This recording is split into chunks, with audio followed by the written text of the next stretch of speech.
Mike Murray. This Is SNL. SNL By the numbers. Numbers.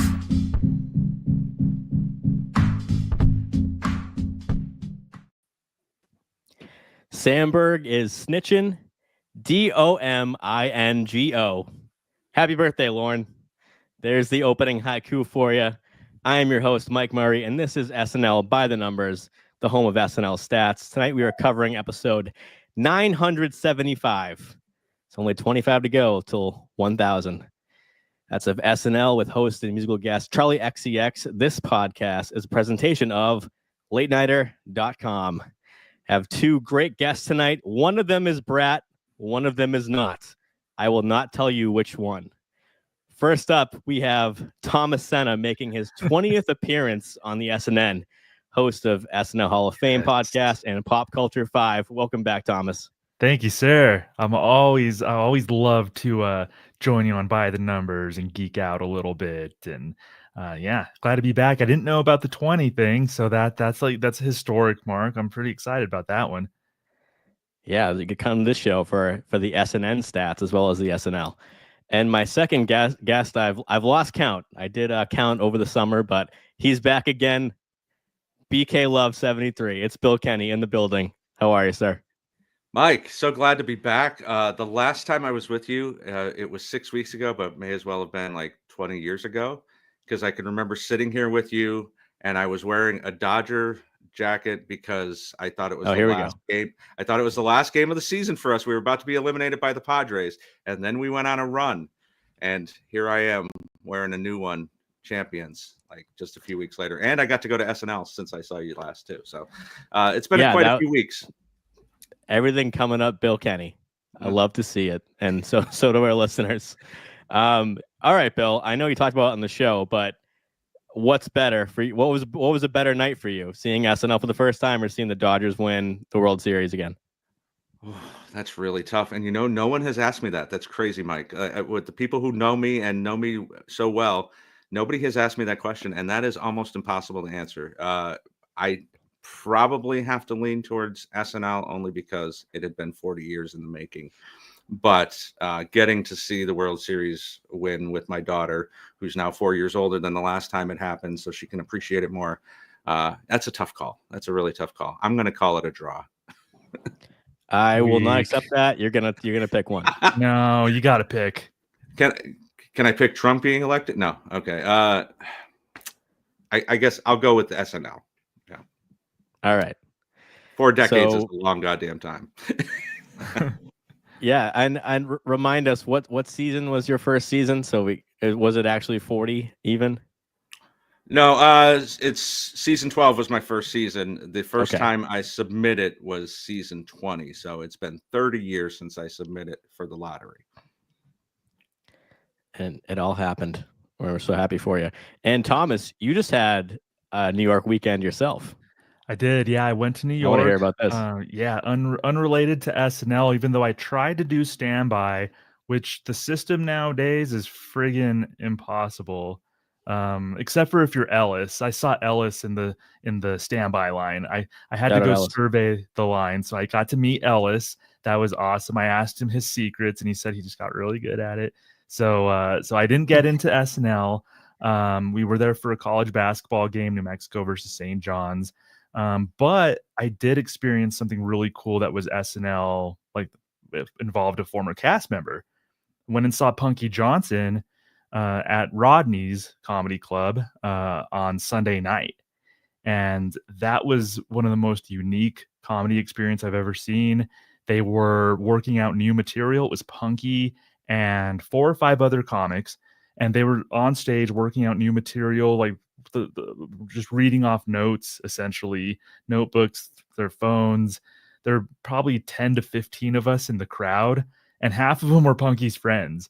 So it was a really loose environment. And what was unique about it was they got to call, they would ask if we had any feedback as audience members, and we got to raise our hands and like provide feedback to the comics. So that was super cool. Did you provide any feedback? I did. I provided feedback to one comic, Kate Gaffney from from LA, and then I provided feedback to Punky. I actually was waiting in the bar to get in to the main area before the show, waiting for the previous show to wrap up, and Punky walked in, and I was just kind of sitting there, and she walks toward the bar area, and she looked right at me, and she's like, "I know you from somewhere. You look familiar."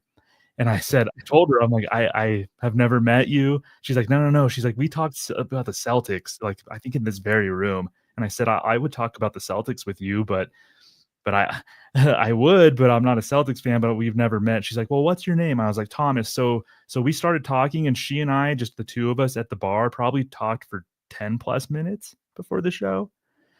Nice as can be. Punky's so nice. She was asking me about New Mexico. She told me some people were wondering why she was on for the good nights at the end of the show this past Saturday. She told me that she had gone, it was Lauren's birthday, and so she was there at the show, and Lauren actually told her before the break, before they came back from commercial break, Lauren actually told her you should go up there. So Lauren gave the go ahead for Punky to go up there. And that's why Punky was on stage for Good Nights. That's what she told me. So amazing night. We chatted afterward, and I actually gave her some feedback on material. So I worked out material with Punky for a couple minutes after the show too. So when Punky releases her hour, we're gonna see a producing credit, Thomas Sena in the credits. But yeah, Punky is the best. Got to hang out with her before, and it was just, I think, 6 weeks before my daughter was born. So talking about that, and she was giving me some wild advice that I'll keep to myself, but definitely out of a crazy night being in SNL and the after party, that was one that I'll remember forever. So love you, Punky. It was, I Punky. Stood up when I saw her at Good Nights, and I was like, Punky. Yeah, sweet as can be. Punky's awesome. If you ever get the chance to say hello to her, she's so cool and approachable. So here we are now, November 20th, good SNL and history date. So Bill, if you'll allow me, let's go back in time. Now I just pop this chicken dinner in and send it back in time. 1976, season 2, maybe the greatest musical episode of SNL in history. Paul Simon double duty, George Harrison sang live from New York, haggling with Lauren over the Beatles offer from the year earlier. Paul Simon as a turkey singing Still Crazy after all these years, and he walks off, aborts the song, argues with Lauren. Just these one of classic SNL episodes.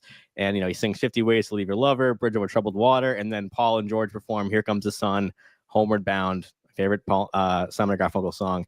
So it wasn't necessarily live, but part of that episode. Thomas, I know you love music and SNL. Is there one that tops this for you for musical SNLs? God, as far as a whole entire episode, I can't think of one right off the bat. There have been musical guests or performances. We just actually covered U2 on the SNL Hall of Fame, and when they did I Will Follow during the Good Nights, and the whole cast got into it, and Bono went out into the crowd and kind of gave this lady a lap dance, and just things got wild.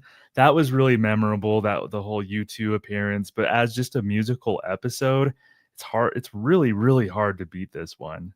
And I think, is this the one that's a sticking point for John as to why he has like Paul Simon's not like, or it's another one? For John, I know he talks about he's not a 5-timer for a host, but Paul Simon was definitely the host that night.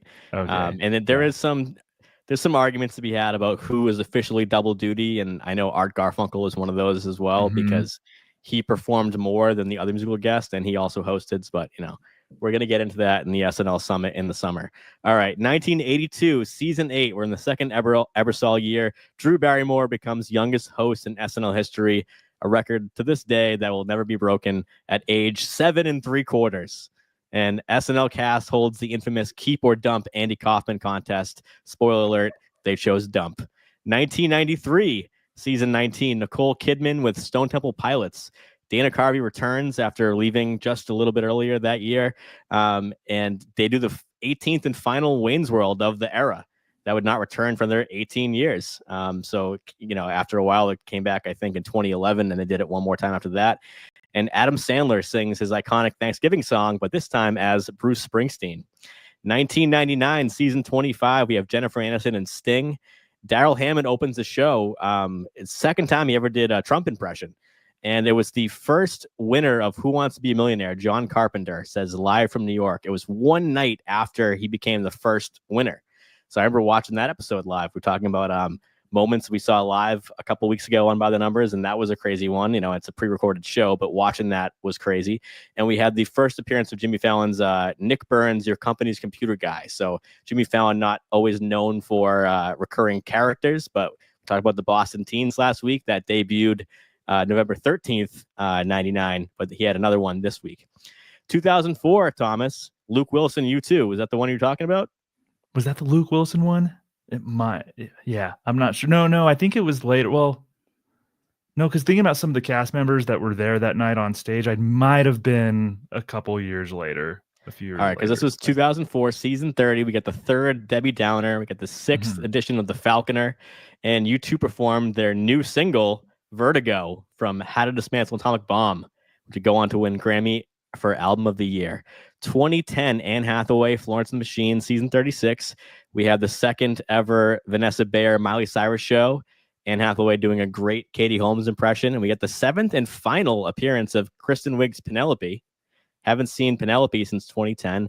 And the first ever appearance of Bill Hader's reporter, Herb Welch. And then 2021, we're getting into season 47 in the SNN days. Simu Liu and Saweetie. We get the last time we saw the baking championship that we saw this week. Second ever Judge Trump. So on this day, twice we had Daryl Hammond and Judge doing their second ever Trump impression. And Pete Davidson did Walking in Staten with Method Man, Mark Cohn, and Big Wet. Bill, who could forget the fall of season 47 sensation Big Wet? Remember him? Oh, who could forget Big Wet? I mean, that was quite a moment, and now he's the biggest star on the planet. So it's that these are really interesting moments in time and I remember all of these because they're around Thanksgiving. So a lot of these were the Thanksgiving episodes, and like that Stone Temple Pilots episode of '93 with the Sandler doing the Thanksgiving song is burned in my brain. I was just starting college, so that was a lot of fun. And they were one of my favorite bands. So, yeah, a lot of good stuff here. Let's bring Big Wet back while we're at it. I mean, why not? Start the campaign. We did it for Betty White. We can do it for Big Wet. Now, I just popped this chicken dinner in and send it back in time. All right, let's talk Charli XCX. I mean, I can't think of a greater panel than these three blokes on the screen right now. I talk about Charli XCX. I'm sure we all had a Brat summer. Again, I will not tell you which guest is Brat, which one is not. Chat, please weigh in. Let's talk about Charli as a host. So I'm going to put her stats up on the screen here. First of all, Bill Kenney, you're a father of a teenager, right? Yes, 14. Okay, so 14. Is your daughter a Charli fan? She is. Okay. She's more in the Taylor camp, but yeah, she likes Same. Charli too. Yeah. All right. So, Thomas, were you familiar with Charli XCX off screen before this? A little bit. I knew that there was a phenomenon of Brat summer and everything like that, and I couldn't tell you what her music sounds like or anything. 43. I'm out of the age range for that, I suppose. I'm not in the demo, but I knew of her, and I've heard of Brat Summer. All right, so we got the lime green and black on the screen for Charli. So coming into this week, did By the Numbers a week ago tonight with Andrew Haskell, and said the same thing I've been saying when I saw her name announced, that it would be very Dua Lipa May of this year-esque. And it couldn't have been more spot on, because her screen time ended up being 16 minutes, 34 seconds. That's not counting musical performances. Dua Lipa's was 16 minutes even. Charli XCX monologue was 3 minutes, 28 seconds. So I decided to look at other recent female double duty hosts. And Dua Lipa's monologue, 3:25. So literally 3 seconds away from being the exact length. Megan Thee Stallion, 3:23. So, Bill, what do you think about how similar that is? Is it a completely conscious choice to make these hosts that are doing double duty to get in, get out for a monologue? Yeah, I think that's the case. I mean, you're not going to have, obviously, you've got the stand up, which is the far end of the spectrum, which we've seen with Bill Burr and Chappelle and things like that, that go on for double digits. I think with somebody like a musical guest, a double duty guest, you're going to try to get them out as quickly as possible because there's so much else to get to. And you also don't want them to have the pressure on them, especially if it's a first time host like Charlie was to, the monologue could be very stressful for these people, especially if they haven't done it before. So I think that's a conscious decision on the show's part. And overall, we're going to talk about some double duty stats later tonight, but the average for a double duty monologue in the last 11 times it's happened was 349. So they've all been around that range or average out to be an under 4-minute monologue. But Thomas, I want to go to you. We have Charli XCX's appearances in the show. Did she impress you? And if so, or did she have a moment that was her best performance for you? We have her monologue, of course, and the Domingo Part 2, the Baby Moon sketch. She had 2 appearances in the Wicked auditions, Thanksgiving Baking Championship, the Digital Show with Andy Samberg, the Banger Boys podcast, the Acting Teacher, where she had her largest sketch appearance or second largest at 2 minutes 31 seconds. The It Girl Thanksgiving, under a minute as Victoria Beckham, and then Shrek the Musical, the 10-1, which she was in the show for 2 minutes 48 seconds, for a total of 21 minutes 37 seconds overall, with the music included. I think she just did okay for me. Like, it wasn't bad at all. I hate that poor guy is my punching bag, my go-to for this. But like Jacob Elordi, she was not that. She wanted to be there. She did her best. But she didn't really stand out to me as like, oh, she needs to come back, and she's this really like not knock me off of my feet as like a sketch performer. Like she was just okay. She was fine in sketches, like serviceable. There were a couple highlights. I liked her in the Domingo sketch, just because she was able to do a pretty good American accent. I thought she pulled that off pretty well. The Thanksgiving Baking Championship was one where I think she actually displayed pretty decent comic timing. But I could tell she understood where the joke should be and why it's supposed to be funny and everything. So I think her like comedic timing was maybe the best in that one. But I thought she was just an okay host, like nothing that would make me use her as a go-to for not good hosts. But nothing that makes me want to like necessarily see her again. So fair enough. I mean, I like how Elordi is now the floor for SNL hosts, at least in recent times. So, you're off the hook, Seagal, for now anyway. Okay, so here's Charli XCX screen time breakdown. 53.7% were in live sketches. We had 6 that night, I think in part due to a shorter cold open, but also her musical performances were very shortest of the season. So she didn't get a ton of screen time from there alone. So we have 360, she had 218, and Sympathy is a Knife had 245. So both under 3 minutes. So that accounted for 23.4% of her time, 16% in the monologue, and then 6.9% in the pre-tapes. Bill Kenney, do you think that they challenged her at all as a host, or it was very let the cast just guide you to the after party? Yeah, after a week of Bill Burr anchoring so many different sketches, this was kind of jarring. And I mean, this is going to happen with any double duty host, unless you're getting a Timberlake in the building. They do guide them a little bit more, and I think that's also a conscious decision. Outside of the Acting Teacher and the Digital Short, I don't think that she was front and center as much with any of these sketches. Now, she did very good. Like Thomas says, I think she did very good. I wouldn't mind seeing her again. But there's not a lot that you would point to and go, well, that couldn't have been played by, these 4 female cast members, let alone the host. So, but yeah, I mean, the Acting Teacher was fantastic. And that gave me hope that we could see her again in the future, because I think that was one of the better sketches of this season. I agree. And I think the bar is obviously low for these kind of hosts, and definitely didn't fall below that bar, and didn't ruin a sketch. So I know that's low expectations that I shouldn't have for any host of this show, but I'll give her credit where it's due.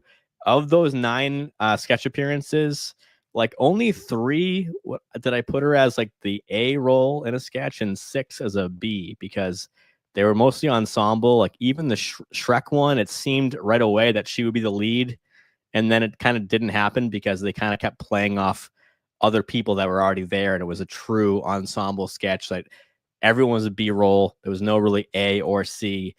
So acting teacher with Marcelo, I gave her the A with Marcelo because they kept going back to that well for the comedy and the game of the sketch, where like the Banger Boys and the It Girl Thanksgiving totally just could have been cast for X, as Bill said. So any other comments, Bill or Thomas, on what we saw from Charli?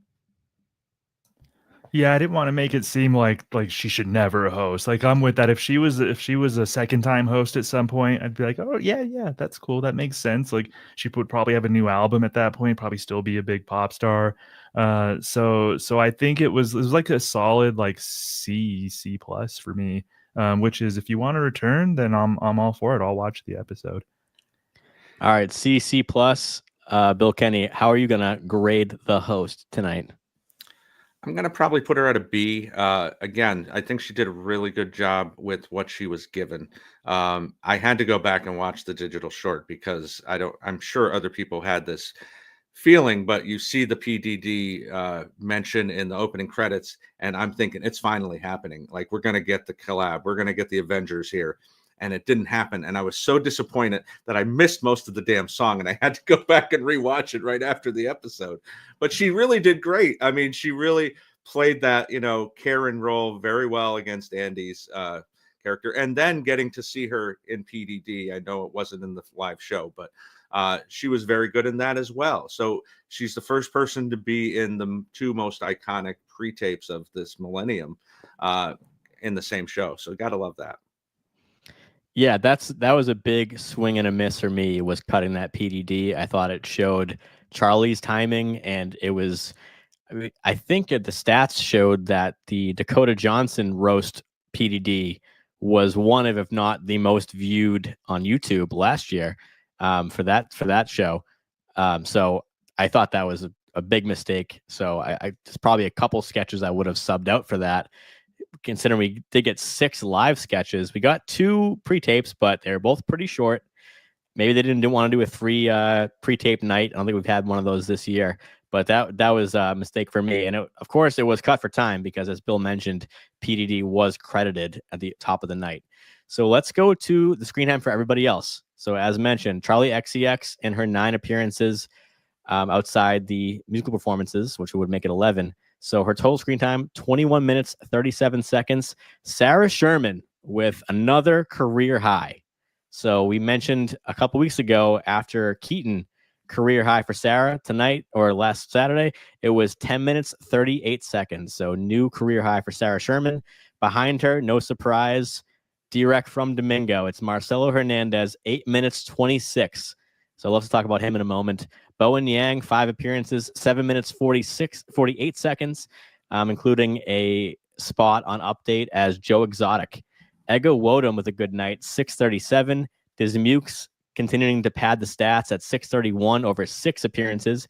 Colin Jost has a number 2 next to his name because he did appear in that Lonely Island, digital short as the neighbor putting garbage in Andy Samberg's trash can, and he is white after all. 6 minutes, 8 seconds. Dana Carvey back with 2 appearances, 5:44.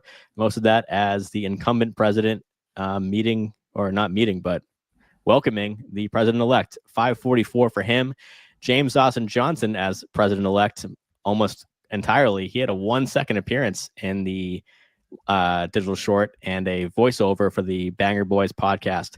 He got in at 5:33. Chloe Feynman, tons of impressions in the Wicked auditions, 5:15. Michael Che, an Update, 4:24. Ashley Padilla with a 6 appearance night, 4 minutes even. Heidi Gardner, 4 appearances, 3:56. Emil Joachim continuing a good campaign, 3:11. Andy Samberg, 2:26. Devin Walker, 3 appearances, 1:31. Jane Wickline, 1:24. Michael Longfellow, most notably as Shrek, 1:16. also was a judge on the Thanksgiving baking show. That's Michael Longfellow, 116. Kyle Mooney back in the building. I can't wait to ask you guys about that. A minute 6. Alec Baldwin in the cold open, a minute 4. Keenan, only one appearance, and it was late. That's a thread from this show this season on By the Numbers. That was 46 seconds. Steve Higgins, 3 voiceovers, 19 seconds. Punky Johnson, second time ever I've had to do a good night's screen time because she didn't appear in the show. So the time was the Chappelle Good Nights, and that was in the Dakota Johnson night, I believe, we mentioned earlier. 11 seconds for her. Julia Fox introducing Charlie, 7 seconds. Akiva for 1 second in the digital short. And Mikey Day shut out for the first time, 167 episode career, 166 in a row, perfect attendance. This time, shut out. So, Thomas, I'm going to go to you. Who do you want to talk about on this list? Well, holy crap, Mikey Day. And I guess Kenan Thompson, like, this is just, we might be seeing a changing of the guard as far as just like we're square in like a distinct new era of SNL.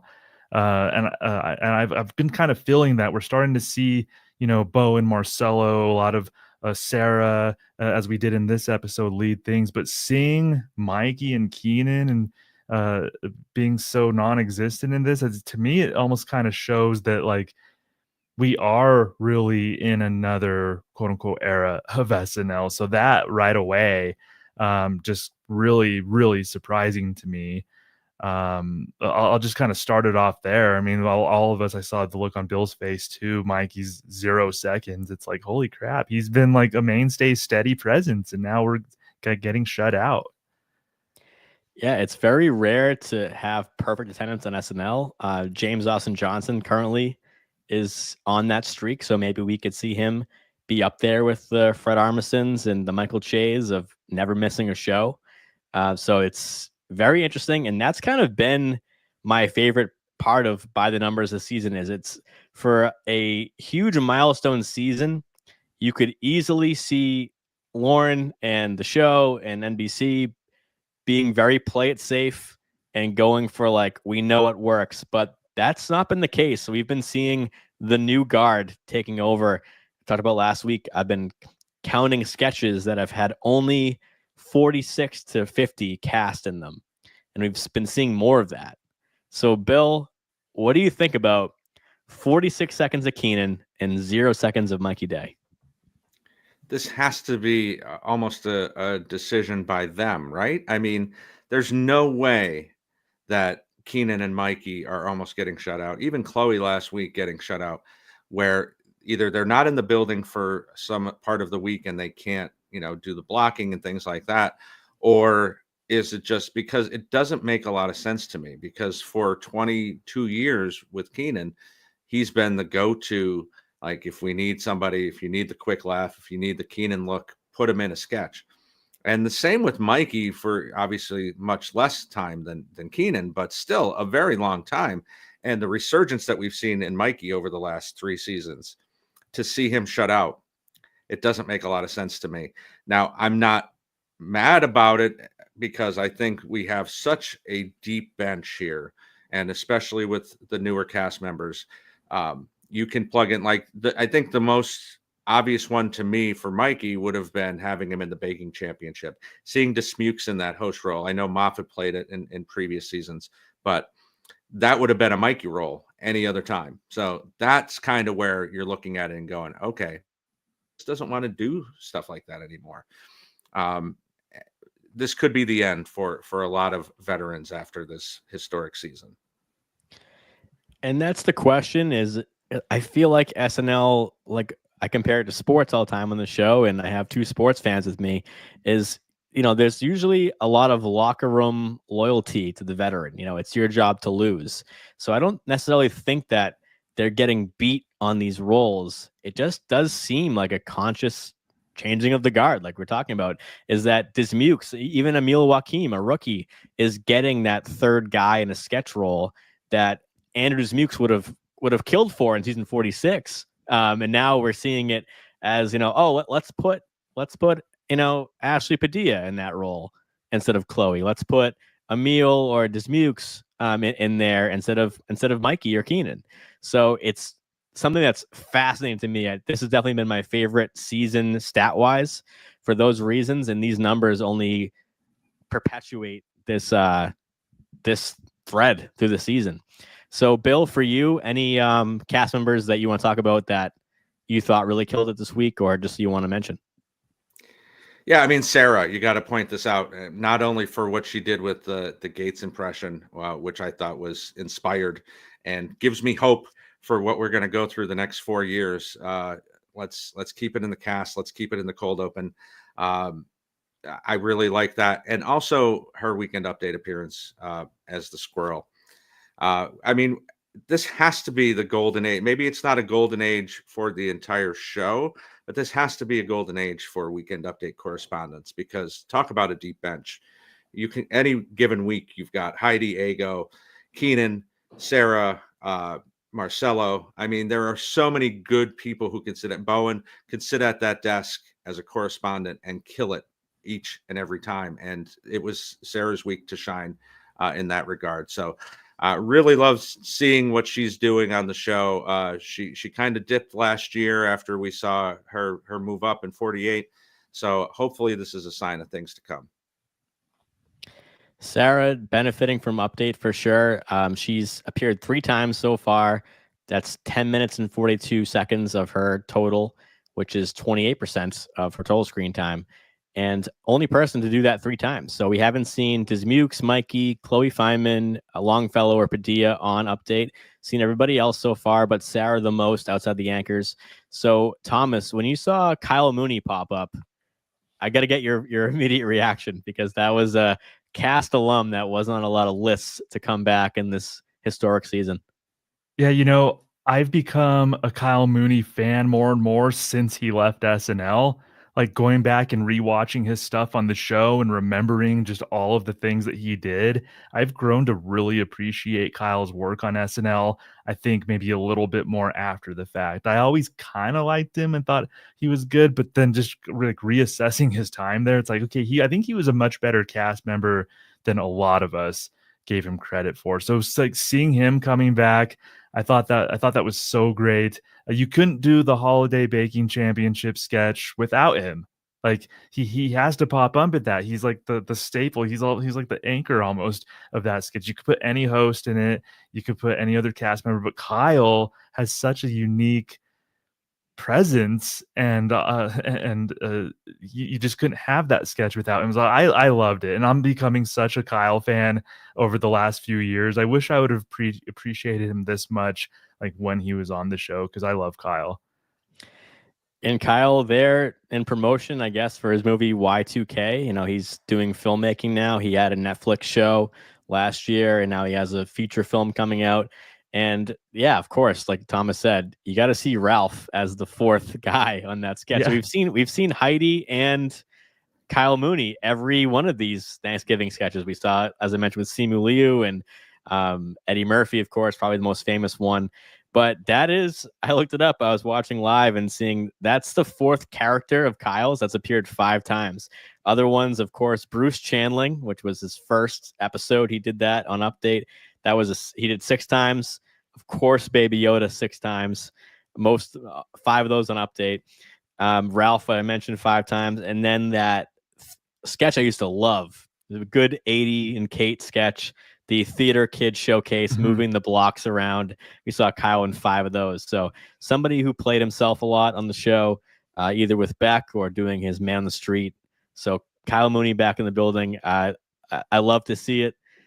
We saw Pete Davidson, Kyle Mooney, and Dana Carvey. Like, there's a lot of names that going in the season probably would not have been on my list. So let's move on. Oh, by the way, I got to give a shout out to Ego Odom. 400th appearance was in the It Girl Thanksgiving sketch. This is her 125th episode. Put it in context, somebody who came in around the same time as Ego. Heidi Gardner made her 400th appearance in her 112th episode. So 13 episode discrepancy there. 80 was in her 120th, so more around where Ego is. Maya Rudolph was in her 103rd. Kate was around 100. Cecily around 90. And Kristen Wiig was around like her 80th. a lot more room for women back then when there was just Kristen in the cast. So no surprise there. But Ego Odom is somebody who's just always been a great live performer. And so congrats to Ego, 400 appearances. So, Bill, if I say the phrase double duty host is coming up this week, are you excited about it? Are you a little less excited about it? How does it feel as an SNL super fan when you know there's a new double duty coming in the building? We've had a bad run. I'm going to just put it out there as far as all-time classic episodes with double duty. So, we had this. I mean, it didn't happen a lot in the 80s and the early 90s. And then we had this really incredible run that I don't know that everybody appreciated at the time with like Britney Spears and JT, obviously. And then we get Miley. And we haven't been able to find that magic, I don't think, in the last 4 or 5 or 6 years. There are a couple good ones that we're going to talk about on this list. But I'm less trepidatious about this than I am about bringing in the hot guy who's never done anything except for a couple movies. Won't mention any names, but I'm not upset about it because most of the time, as a music fan, along with an SNL fan, I'm excited to see this person come on. I like Charli XCX. I like Dua Lipa. I like Lizzo's music. So I'm never really angry about it, but it's most of these episodes have been mid to bad. Mid to bad. I didn't expect those adjectives, but I'm on the screen. I just put up the stats I have for the last 11. So that's going back to season 44. Full disclosure, I am currently in the middle of almost done with the Donald Glover of season 43, which I think would have some great stats. I think his monologue was so great and his character work was so great. So I'm pumped to add Don Glover, Childish Gambino to my stat list probably by the end of the week. But so this goes from Halsey in season 44, Chance the Rapper 45, then Harry Styles, season 46, Nick Jonas, season 47, Billie Eilish and Lizzo, season 48, Meg Thee Stallion, Jack Harlow. Those were back-to-back episodes. Season 49, we had Bad Bunny early on, and then Dua Lipa late in the season. This season, Charli. So we're going to run through them real quick before we get any analysis. And I'm just going to get like kind of a yes or no, just a binary system right now from Bill and Thomas of like, I don't want to say good and bad because it's kind of too harsh, but just like, what should they come back? Like, was it a good night for a double duty? Because we're seeing all of these, and I think other than Chance, they're all like first time hosts. So it's kind of a unique sample size right here because they're all kind of breaking out on SNL. They're all young people because it's recent times, for pop music stars. So I'm going to start with you, Thomas. Halsey, like yay or nay on Halsey? Nay. Bill? Yay. Is that a yay? Yay, yes. Okay, so that's, she has some of the lowest stats. We'll get into that. Chance the Rapper, I feel like that's going to be a yes, but Bill? Yes. Thomas? Yes. All right, then we have season 45, Harry Styles with a huge night. He had a great stats. Thomas, what about Harry Styles? Yes. Bill? Yes. Then we go into Nick Jonas, some of the lowest stats. So, like, he really was underused, if you want to call it that. 13 minutes, 45 seconds of screen time outside his music. So, Bill, what about Nick Jonas? No. Thomas? He was vindicated by that last sketch that I like, the airplane style sketch with Kate. So I'm just going to say yes just because of that. He showed chops. All right. So we have a split on that one. So I'll have to count him at the end. And then Billie Eilish, Bill. 100% yes. And Thomas? 1000% yes on Billie Eilish. Yeah, I think I've been calling Billie Eilish like the new Miley of this era because such a friend of the show, already almost a 5-timer for music alone. All right, we'll go to Lizzo. Thomas? Yes on Lizzo. Bill? No. All right, another split on Lizzo. I think maybe I should qualify with I was in the crowd for her episode, so that might have tainted my judgment. I had a good time, but maybe because I was there. But I thought she was good. So you were a yes, even though Baby Yoda got cut. Oh my Yeah, well, I was at dress, so I actually was subjected to Baby Yoda. Okay, so Still. now we know why it's a yes. Okay. So we have a no from Bill and a yes from Thomas on Lizzo. Then we go on to season 48, Megan Thee Stallion. Bill, No. Thomas. And no. Yeah, that's an easier one for me as well. Then we go next episode, Jack Harlow. Thomas on that one. I'm a no on that one. Yeah. No. All right, Bad Bunny, season 49. Thomas. History is going to be on my side. Screw all of you. Yes, that was a good episode. Bad Bunny needs to come back and do another good episode. Yeah, we had Marcelo doing his second impression of the season as Bad Bunny this week in the audition pre-tape. Bill, going to be a no for you on BB. Yeah, Thomas and I had this argument many times. No. Yeah, on my show, I believe. Yes, exactly. It was a good episode. You're all wrong. Yeah. Well, I'm on Thomas's side with this one. I thought that was a good night overall, and I think on rewatch, I think as Thomas alluding to, it's gonna feel very season 49, which for better or worse, but I think it's gonna be remembered as a good show. And then finally, Dua Lipa, Bill Kenney. I'm gonna say yeah. Dua Lipa. Okay, all right, Thomas. I wanted to like it, but I'll say no. Yeah, if I'm tiebreaker on that one, I think I'd say no. And what's not to love about Dua Lipa? And then finally, Charli XCX this week. I'll go to you, Bill. Yeah, I'll give her another shot. Okay, Thomas, last one. I think so. Yeah, I'm leaning more toward give her another chance. All right, so Bill, I'm gonna have you be my counter right now. We're a yes on Charli. We're a yes on Billie Eilish, Harry, and Chance. I think those were the unanimous yeses. And then, so that's three. That's easy to count, but I'll have Bill back me up on that one. We're a no on Nick Jonas. Well, I was split, I guess. Megan Thee Stallion. It's too many splits, guys. I was hoping you'd be more in line. No, But not with me and Bill. Yeah, that's why I love you guys at the same have on the same show. So I guess that kind of proves my hypothesis that they're kind of a mixed bag show sketch wise. And I would expect with these hosts, we'd get more kind of evergreen cast heavy sketches that could be used with anybody. And that would be a good thing. So the fact that we're split on them, but it also could be a case of they played supporting roles. So we have not the best taste in our mouth afterwards of the host, where they didn't have a breakout moment. I think Chance the Rapper has had a recurring character as a host. Mm-hmm. And Harry Styles had that great, what was it?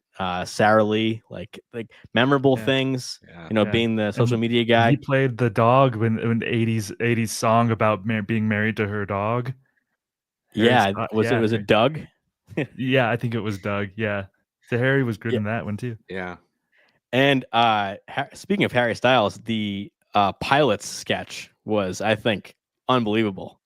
So good. They were the pilots in the cockpit with the hot mics. They were doing the pilot voice to the passengers, and then just talking to each other. And that was my favorite sketch of that episode. So sound off in the chat if you have a favorite of these or a least favorite. But let's just talk about some stats here. I have their power ranking color coded here from best to worst as far as their usage. So Bad Bunny had the best night stat wise, followed by Chance the Rapper, and then Harry Styles, and then Lizzo. So they're in the green. The in the middle, not too much, not too little, were Dua Lipa, Jack Harlow, Meg Thee Stallion, and Billie Eilish. And then in the red, we have Nick Jonas and Halsey, and kind of Charli and Dua Lipa. I guess Dua Lipa is a little bit on the upper, but Charli XCX 214 was her score of all things considered. So, Bill, should SNL do more or less of double duty? Let's just put a button on it. I think they do the right amount. As you Okay. can see from this list, we get usually 2 a season, other than 46, where there was COVID season, so they were probably trying to stay away from that a little bit more. I think 2 is just about right, and I would rather see this than some other choices that this show has made. So yeah, And it's definitely more common now. So by my count, like I said, it's a little disputed because there are some that are double duty, but there was another musical guest. Happened a lot more in the earlier days than it does now, of course. But my count as it stands right now is about 54 to 56. That's about like where I have my double duty stats. And let's look at how many are since like the last 4 years, or sorry, last 10 years since 2014. That's like since Drake in 2014, that's 17. So 17 in 10 years versus 54 to 56 in 50 years. So on average, about once a year, but now it's way more than that because look at just, since we started podcasting, there's been, since Nick Jonas, that's 8 in 5 years. So Thomas, final thoughts on double duty hosts? Yeah, I think they do it the right amount. I would take 2 or 3. Certainly, I get more excited about a double duty host than like an athlete. I think they're in better hands with the double duty host, especially. I think double duty hosts are used to performing on some level, whereas athletes aren't. So I would take that if they're gonna get somebody outside of the box that's not an actor or comedian or something like that. Yeah, I don't mind it. 3, maybe even upward of 4 times. I wouldn't hate it, but I think 2 or 3 is like the sweet spot for double duty hosts. And I'll ask both of you, is there some fun though, putting aside maybe the sketch material, bit by bit that we really dive into, but of having someone like at their peak just kind of embrace SNL? Like, Bill, what do you think about looking back to some of the older ones? Because I'm looking at the whole list right now. You mentioned Britney Spears and Timberlake. That's like, it's back in 2003 and 2001, and 2000 for Britney was those two. We had Garth Brooks did double duty back to back in 98 and 99. Underrated host, by the way. underrated. Garth Yes, Brooks. completely. Mm-hmm. Yep. Yeah, I agree. And hey, let me ask you guys this, because this is a disputed double duty, and I can't think of 2 better guys to ask. So, you guys familiar with the Lily Tomlin double duty when she does a character in blackface as Purvis Hawkins? Yes. There's no musical guest, and she does. It's kind of like it's meant for comedic effect. I know people might think differently about it by today's comedy standards, but Bill, would that be double duty for you when there's no announced MG, but Lily Tomlin does perform musically? This is very dicey because I think this Yeah. happened so much in the 70s where you would just have, and I think didn't Raquel Welch also sing a song in her episode? So I mean, that's not, if there's a credited musical guest, then no, absolutely not. But yeah, the Lily Tomlin one's interesting. Chris Christopherson, I think, is interesting because he wasn't a credit musical guest. Wasn't it? Who was it? Jennifer Warnes? Yes. Yeah. So like those are interesting when they kind of join in with the song, or like that doesn't count to me as double duty just because there's already a musical guest there. But yeah, Lily is probably the most interesting one of those. Because I see John in the chat saying if Donald Glover as Charles Gambino counts, Purvis Hawkins does. But we all know who Childish Gambino is. It's Donald Glover was billed that way. We knew going in. Did Purvis Hawkins or course, Lily Tomlin as Purvis Hawkins release albums and actual music like Childish Gambino? Right, of course not. I think that's a because then we consideration mentioned too. Garth Brooks did the same thing as Chris Gaines. Chris Gaines, but he Yes, actually right. released music as Chris Gaines. Yes, Yeah, exactly. so- So very, very hot button issue in the SNL stat community right now. We're gonna try to figure it out. So I do love people to weigh in because it's one of those categories that it's hard to define. I mentioned Art Garfunkel. I think it was Ricky Nelson as well, who performed more than his musical guests. So to be a double duty host, I would imagine you do both of the duties of the show as host, musical guest. So if you're interested in these stats for the last 11 we have, they're on the screen right now. So look on YouTube, you can see their screen time, how much was dedicated to music and how much was dedicated to hosting. And it's very interesting because we got some weird shows, for better or worse, out of those. So Thomas, should we move on to 5 questions? Yeah, let's do it. All right. So we do have we have a guest question tonight, so I'm excited for that. So let's go to question 1. Bad news. I tested positive for the Galvini variant, and it actually made me sick. Oh, no. At playing Sim. All right. Segueing from that, we have, who would you want to be the next double duty host? Could be a first timer or returning. Thomas, what do you think? Yeah, it's funny. I was thinking about this, like what musician who I like their music and they might have the chops, and somebody actually brought it up in the chat. This is Weird Al. Like, I would love to see Weird Al do double duty. I mean, he's a comedian, obviously, but he has musicianship, and it's probably not going to happen. So we'll get somebody like Billie Eilish or whoever. But I think Weird Al would be such like a fun outside of the box choice to come and do double duty. Yeah, so much chatter about Weird Al, but yeah, I don't think it's going to happen either. Bill, what about you? And this is not like who should. It's because we could pick like, the latest pop sensations, Sabrina Carpenter, Olivia Rodrigo. But Bill, who would you want? I should say. I'm gonna get bonus points with my daughter here, and with the SNL community, because SNL loves the clicks. SNL loves to get the views. Taylor Swift, man, like redemption story. 15 years later, her first hosting gig, not great. Sorry, folks, it wasn't that great. But she was very young. She was just kind of really starting out. Great monologue. Mike's gonna fight me, I think. Great monologue. The monologue is fantastic. Yeah. Yes, but I would love to see a more mature, grown-up Taylor Swift come onto the show as the biggest star in the world right now and kill it as double duty. Of course, anytime I mention someone mentions Taylor on the show, I gotta get real involved. But yeah, that would be the biggest get for the show for sure. I mean, she's the hottest thing in the world right now, about to end the Eras tour, and it's been so long. So I don't think there's a lot. It's kind of a high stakes, low reward for Taylor. So that would definitely surprise me. I feel like if she's available, she'll definitely be at the 50th in February. But in the chat, we see I got to shout out Scott Sandler. I mean, bring back DMB. That's my my other favorite. And if you ever questioned my loyalty to the SNN, I skipped DMB at Mohegan Sun in Connecticut tonight to do the show. So they're playing right now, and I'm podcasting. So I'm missing a DMB show. Been to over 30 of them. I love DMB. So shout out to Scott for that. Thanks for making me smile. We see Bo Burnham, Selena Gomez.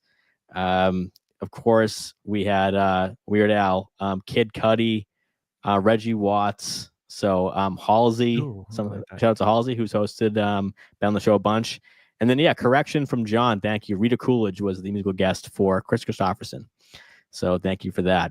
All right, let's go on to question 2.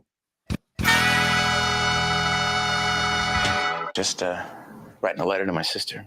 Yeah, it's pretty crazy. I haven't seen her in years. It's weird because what you say.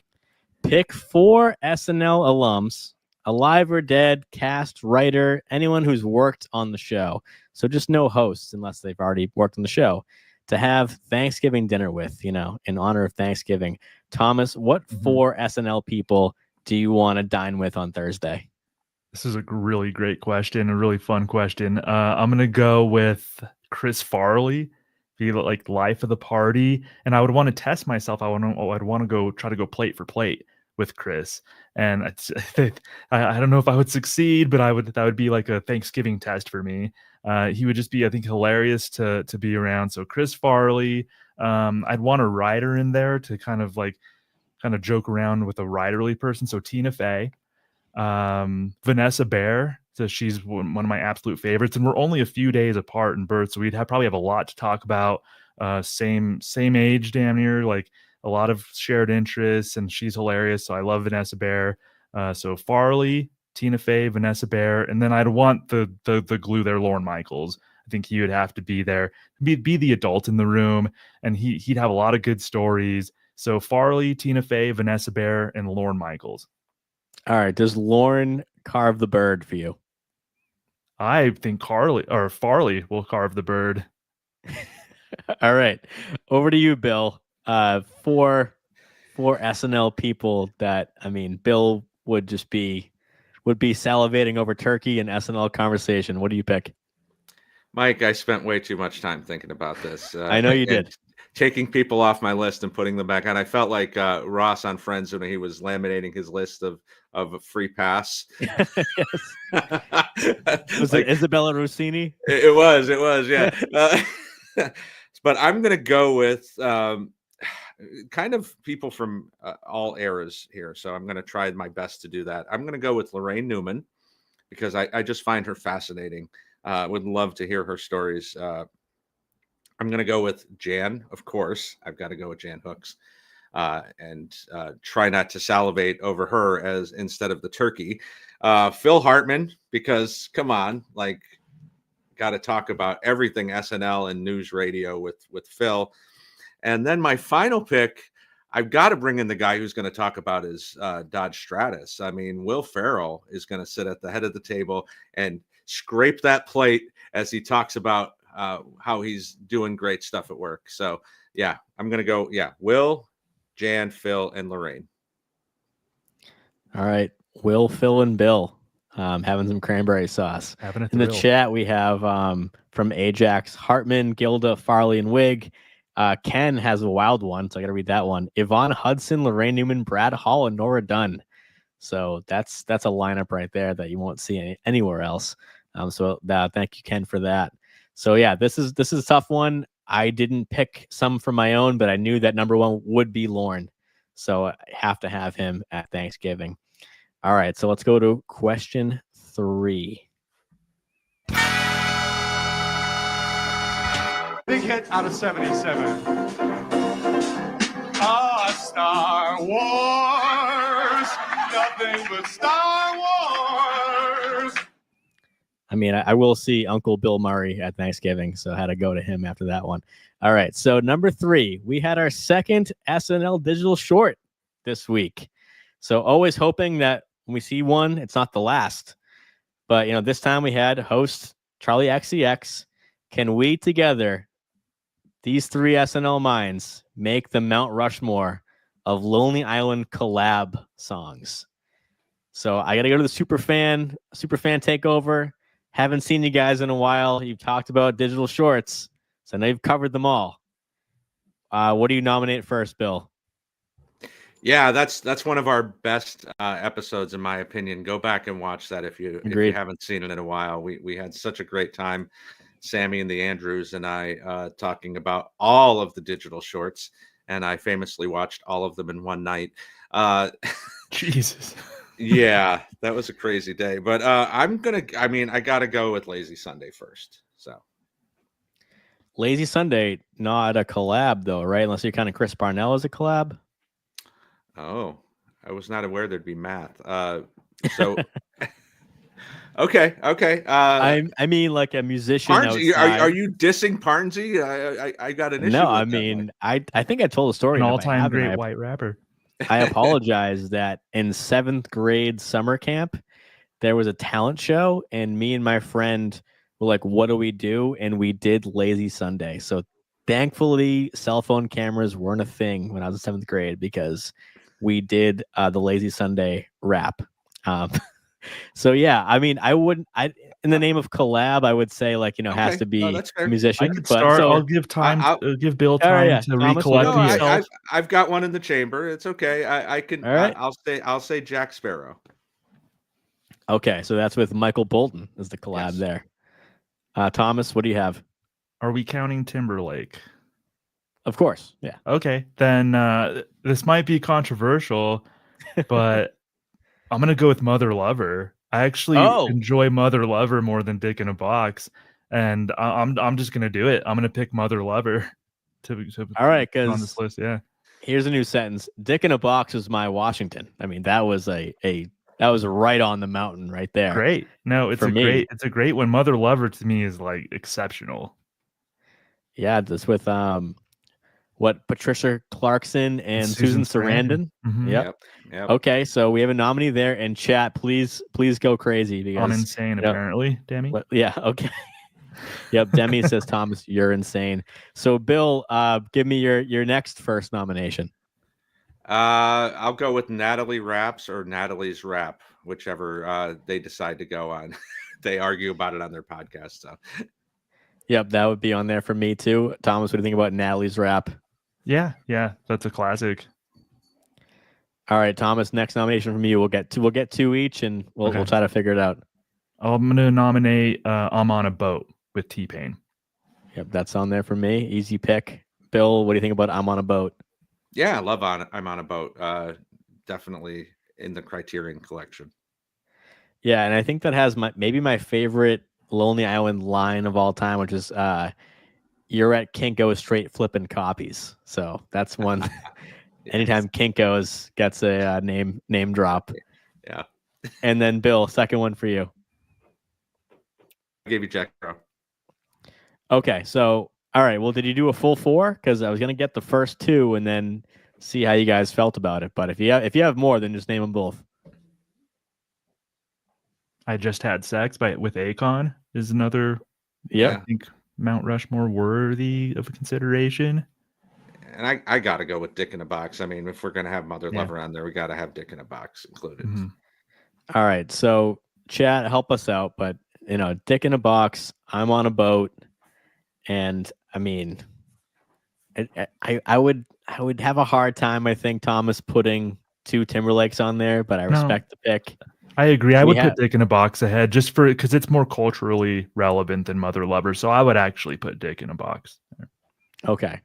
So I think going in, I kind of had it in my head, but kind of got that conclusion. But I'll leave it up to you, chat and listeners, and let us know Mount Rushmore of Lonely Island collabs. So I guess Charli XCX didn't make the list, but Kendrick Lamar, I think, was maybe Adam Levine. That was a late one they did, and but yeah, T-Pain, I'm on a Boat. Rihanna, Shy Ronnie. Oh my God, Shy Ronnie, and yeah, And for me, like I said, I put Natalie Portman up there. Okay, question 4. I was born 7 months too early. Incubation technology was still in its infancy, so they placed me in a cast iron pot inside of a pizza oven until I was ripe enough to walk. Okay, question 4, brought to us by fan of the show, Bill Kenney. So SNL 50's date was officially announced. February 16th. We're going to have the celebration of, biggest night in SNL history. What will be the cold open for that night? So we'll all be, if you're listening to this show, I'm sure you'll be watching on that night. So Thomas, I'll take a prediction or a want, whatever you want to frame it as. Okay. So I'm picturing we cut to backstage, or actually Lauren's office, and it's the actual Lorne Michaels kind of talking about ideas for what's going to happen in the 50th, kind of spitballing with Steve Higgins or whoever.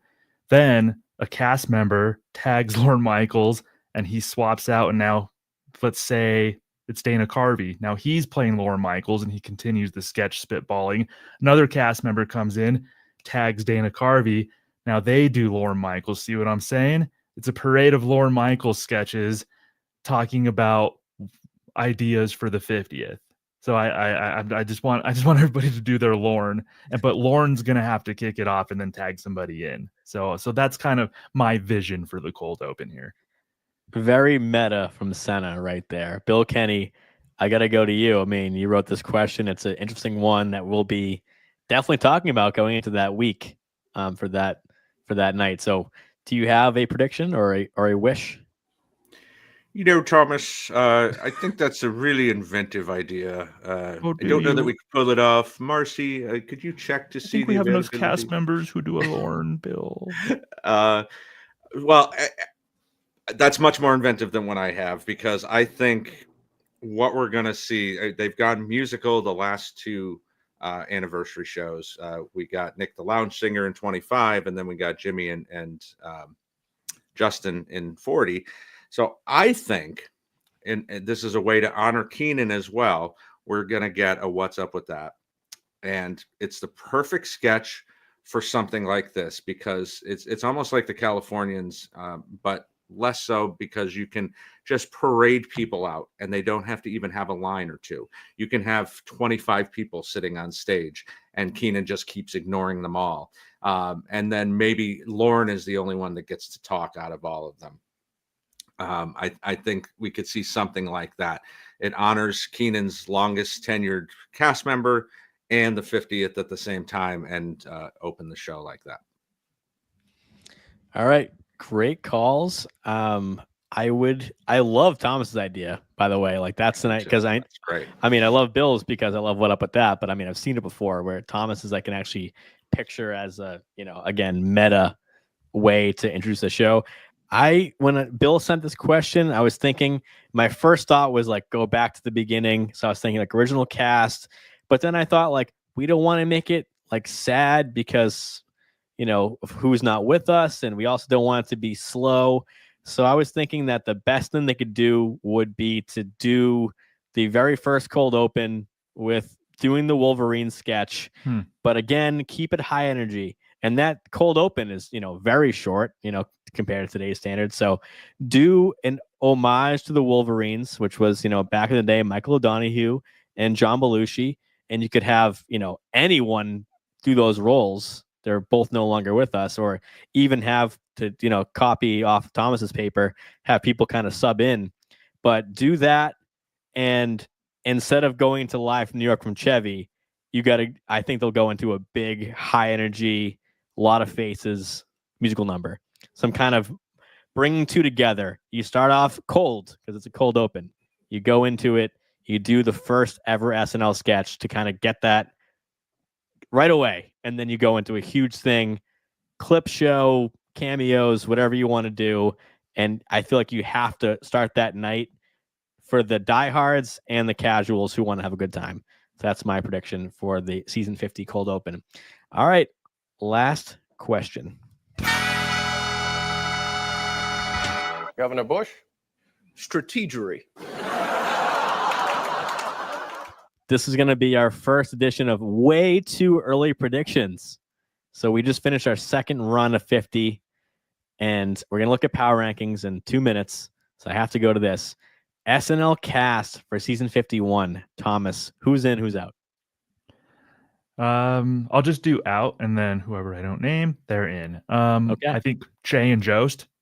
I think out. We've been saying that for years now, but I kind of feel it. I feel it this time. And I'd say Mikey Day and Heidi Gardner out. Kind of like as a real signal of like the new guard kind of getting ushered in. So I'm going to go to Bill now, but that means that Ego, Keenan in. Right. Yeah. Well, Keenan's, right. yeah, until Keenan's just always in. So just going on the, 45 season 44 and earlier cast. So said, Mikey, Heidi, Joseph, and Che, where, Keenan's going back to the early 30s. Absolutely. Bill, for you, SNL cast for season 51. You can go anywhere you want. You can say they're going to add a couple newbies, whatever you want to say, but seeing what we've seen now, we're about to see the power rankings, and they've been crazy. So what do you think, given the stats of late? I think Keenan's leaving. I think the signs are pointing to that now more than ever, really. I mean, to think about the fact when he was making his sitcom, he was in more sketches. I mean, I know he had a great week with Bill Burr, but yeah, I think it's it for Keenan. I think Chloe leaves, and here's my crazy prediction, and you can mark this down right now. I think we get a Harry Shearer / Chris Parnell return of Chloe Trost. Ooh, wow. Put it on the board. Trost might pull a Franken. You heard it here first.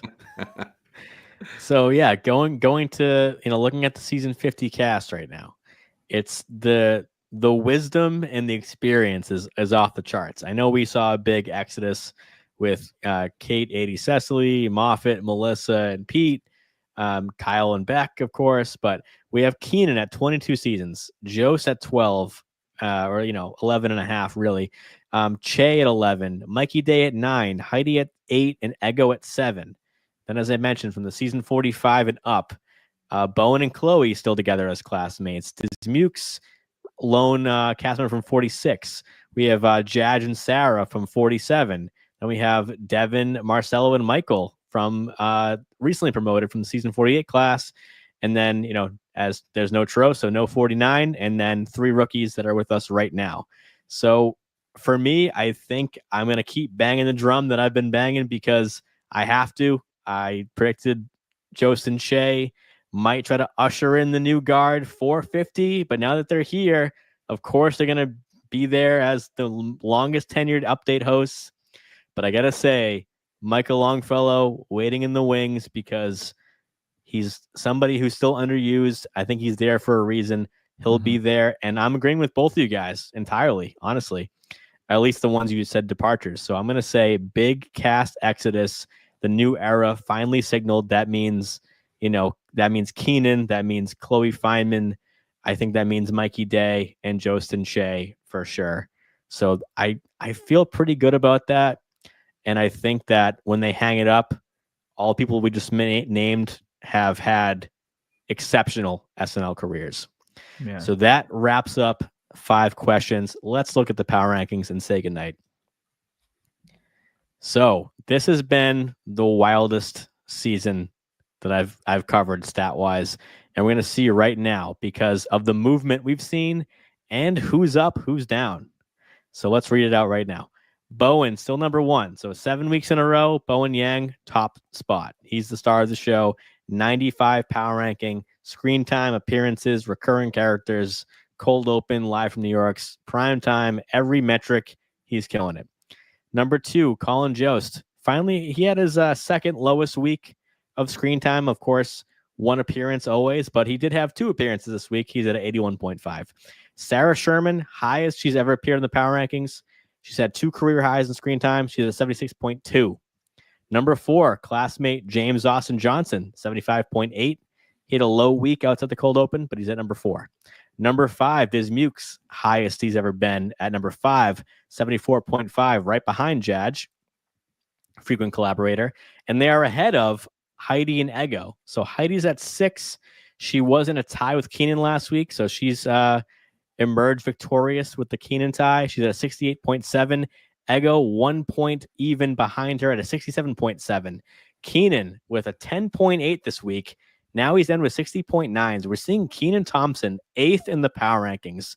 That might be the lowest I've recorded, excluding week 1 stats where it's not really an average, just 1 episode. Number 9. I mean, we haven't talked about enough tonight, so I will get into it with you guys. But Marcelo Hernandez, 59.4. He's 9th overall right now. He had a bad week 3 and a kind of bad week 4, but we'll talk about him in a minute. Number 10, Chloe Fineman, bouncing back in a big way from a shutout week. She's number 10, 54.2. Che, 53.4. Number 12, following the shutout, Mikey Day at 51. Michael Longfellow, number 13. He's at a 43.2. And now we have our first rookie who's leapfrogged over a veteran. So Emil Joaquim, now at 14th, ahead of Devin Walker, 15th. Emil's at a 38.6. Devin, 37.2. All the other episodes this year have been rookies at the bottom until now. Number 16, Jane Wickline, 31.5. 17, Ashley Badia, almost tied, 31.2. Had 2 good weeks for Ashley. So, Bill, back again, power rankings. About to say goodnight. You see the scores here. What do you see here? Let's prognosticate together. Yeah, this is shocking. I mean, not shocking in the sense of, week to week, because having seen you talk about this over the last few weeks, we've seen some of these things play out.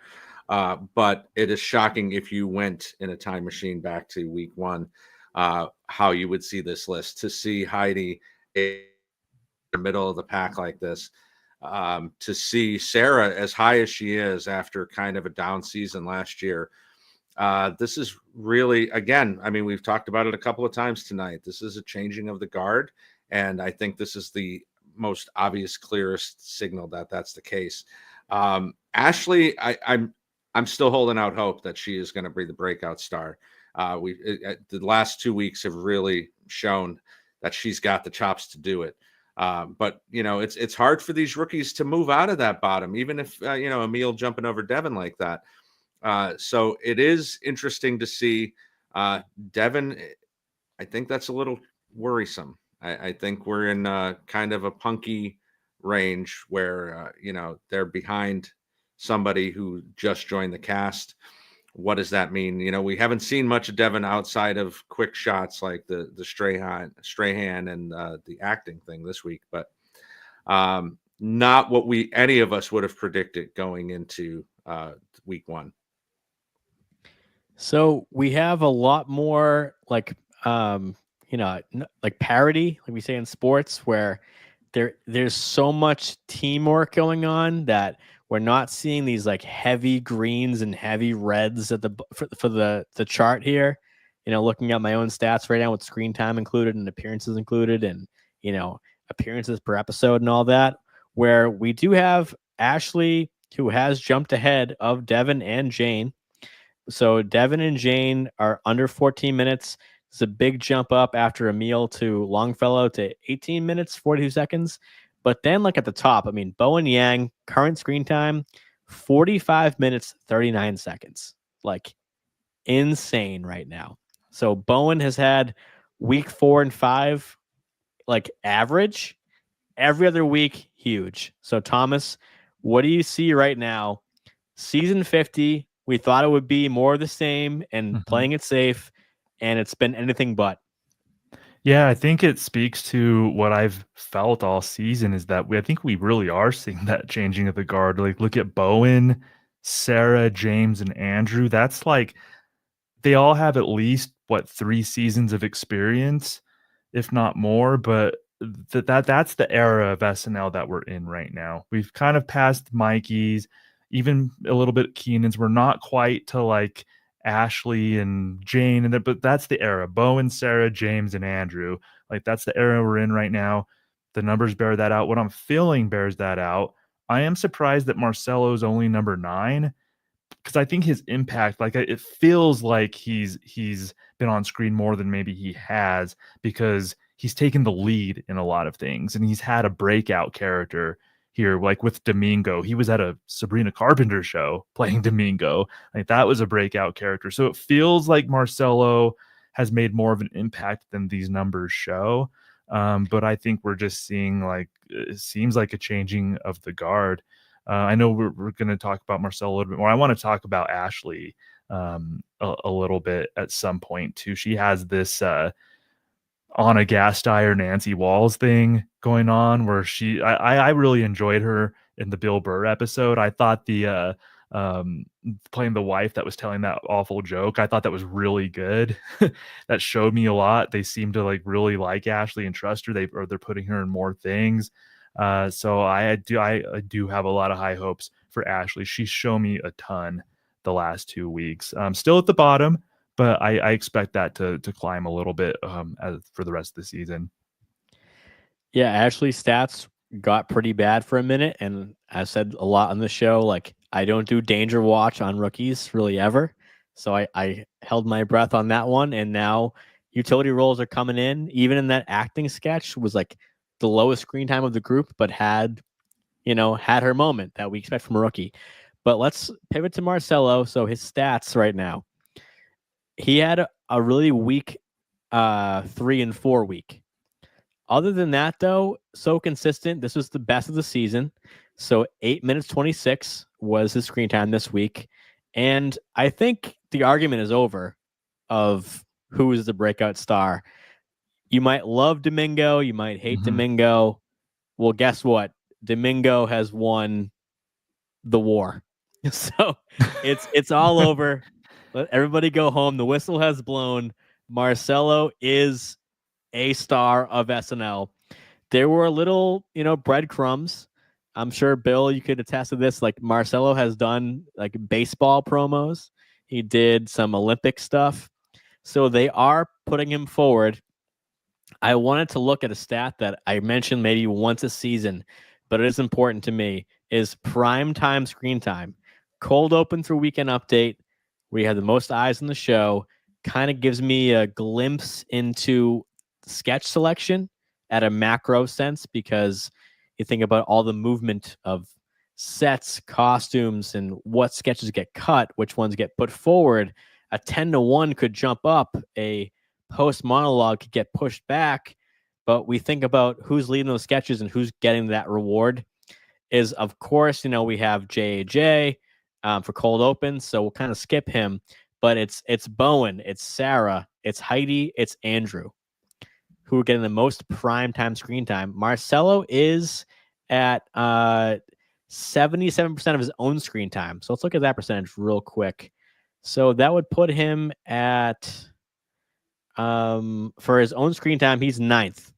So a little surprising there, but I think it's all over. I mean, Marcelo has won already. So Bill, I have to get your take on this. Yeah, the Domingo-ness of it aside, because I audibly groaned on Saturday to see, and this is the 90s PTSD sneaking up on me, to see a recurring character come back. It's the 90s, Colin. I mean, it's Stuart Smalley all over again. What are we doing here? We haven't really seen this, Mike, since Californians and Stefan, where, a 2 or 3 episode turnaround to see something come back so quickly.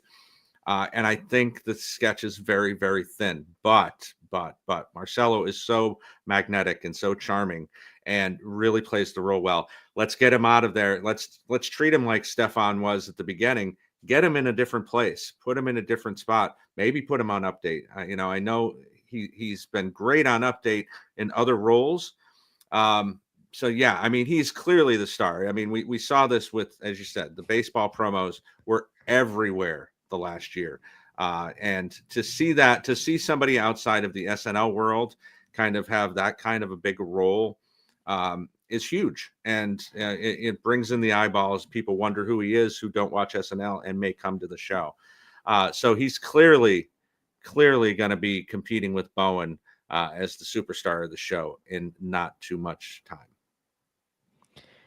And where does he go next? Because I'm going to be probably doing a Marcelo segment next week, or next By the Numbers show, if he has a good week after the Paul Mescal show, because I'm just going to try to track his trajectory, because Marcelo has had these great hits, but he'll kind of go quiet and he'll come back. So, which is normal for somebody who's a recently promoted player on SNL. I mean, we saw that with Ego and Heidi a ton, living in the shadows behind the women titans of the cast for so long, and they'd have their moments and we celebrated them. So we're celebrating Marcelo right now. But, his screen time per episode is 339. That's going to be, obviously behind like a Bowen, and it's behind like a Andrew Dismukes. So we would never put Dismukes and Marcelo in the same mold. But I think both of them have the ability to be in the same sketch. We saw that with the podcast sketch, and I thought that was great usage of both of their styles at the same time. So, Thomas, last takes here. Who are you betting on for next show? So there's been a lot of movement. Paul Mescal and Shabuzi coming December 7th. Who's your money on? Yeah, I was actually gonna say Marcelo as like a rising vet headed into the next show. I'm looking at Ashley continuing that trajectory. I want to see an update appearance by Ashley. I want her to really introduce herself like Jane did, like Emil has been able to do on Update. I think that's a good place for first year cast members. So those are the two that I focused on this week that I'm looking at continuing next week for a hosted musical guest that I have never heard of. So I guess from Thomas, next question is void. No expectations. So no yeah, expectations. I don't know Paul Mescal. I've never seen him in anything. With Shabuzi, of course, I know the song, and a friend of mine is the drummer for Shabuzi. So get to see my buddy Darren on SNL. So it'll be my first time for me seeing a friend on SNL. So I can't wait So proud of you, Darren. Can't wait to see you on that stage, and I guess see Paul Mescal and introduce Shabuzi and you. So excited for that. On a personal note, Bill, for you, who are you betting on, and what do you expect or anything from that show coming up in a few weeks? I think we're going to see a lot of the female cast. I'm terrified to talk about PTSD, the allordiness of it all. Here we've got this handsome, not really known actor coming in for his first time. Let's hope it's more Baldwin or Ham, early Baldwin or Ham, as opposed to Elordi. But yeah, I think we're going to see a lot of Heidi, Chloe, probably Sarah, kind of taking up the female. God help us if we get another Bachelor sketch, but it's probably going to happen. So prepare yourself for the next 2 weeks that we're going to see something like that. Is Paul Mescal a very handsome host, Bill? From what I've seen of the Gladiator promos, yeah, I think he probably is considered very handsome. Okay, because I just didn't know if it was like in that vein of Sydney Sweeney, Jacob Elordi, where it's like over the top. I got to see a picture of the guy. So I think that's where we're headed. Yeah. Okay, and Bill, he's going to become the 5th host from Ireland. Thomas, jump in if you can. Can you name the other Irish hosts of SNL? Colin Farrell, Brendan Gleeson. Yeah. There's 2. I'm thinking musical guest. Farrell, Gleason. There's 3 more. There's including Paul Mescal, yeah, but there's 2 okay, others. 2 more. Named. Okay, come on, Bill. Oh boy, I don't know. Let's go. I'll tell you when they were. The year, So So season 21, that was in 95, and season 26 in 01. A guy playing a very iconic revolving door character, been played by a lot of people. Ken said it in the chat. Liam, yeah, I forgot about Liam Neeson. Yeah. Yep. That's talking about Pierce Brosnan, but yeah. Well, hold on. I'm sorting by birthplace. Maybe I should have sorted by where they're from. But I was looking at Gabriel Byrne and Pierce Brosnan, but Liam Neeson. So yeah, I'm gonna look at Liam Neeson real quick.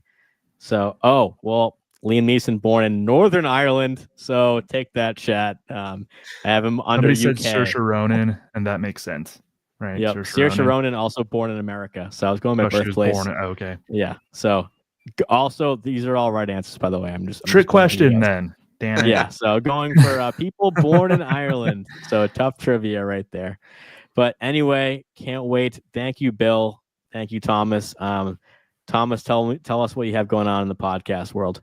Yes, sir. I'm pumping out the content. SNL Hall of Fame. This week, I talked to Sammy K about the merits of Bobby Moynihan. That episode came out a couple days ago. Sammy, great guest as always. Huge Bobby Moynihan fan. So I reached out to him, and we had a great conversation. Next week, we're covering our final nominee of the season. Rebecca North and I chatted about Aidy Bryant as a nominee for the SNL Hall of Fame. So that was really fun covering a very new cast member that we'll be discussing for the SNL Hall of Fame. Pop Culture 5, my other podcast I do with the great Jeremy Dove. New episode today, we're talking 5 essential Pearl Jam songs. SNL adjacent there. Pearl Jam, they've had some memorable performances on the show. And thank you, Christine, in the chat. Thank you so much for listening. I saw your message. We appreciate you. All of our listeners, too. Podcast is growing. Jeremy and I have been having such a blast with that. So Pop Culture 5, look it up wherever you get your podcasts. Yeah, keep up the good work, Thomas and Jeremy. I can't wait for the 5 best born in Ireland hosts of SNL. Call me for that show. Bill, over to you. What's going on in the Dodger world, in the Bill world, all that stuff? Well, thanks for having me, Mike. This is a lot of fun being out with you two guys, as always. Yeah, I mean, just find me here most of the time. I'm going to be joining the Not Ready for Primetime podcast for my first episode with them in a few weeks. I'm going to be taking over for John Schneider on a Buck Henry episode. So that's going to be really fun. Controversial. It is, yeah. John and I fought about it in the streets, but we're okay now. But yeah, so check me out on there in a few weeks, and happy to be here, man. Well, thank you both. I mean, I love having different people on, meeting new people, seeing people in the chat, but having Thomas and Bill on my show just makes it so much easier for me. I hope we can get together soon in real life because Yes. love you both. So Yes. we will be back December 11th.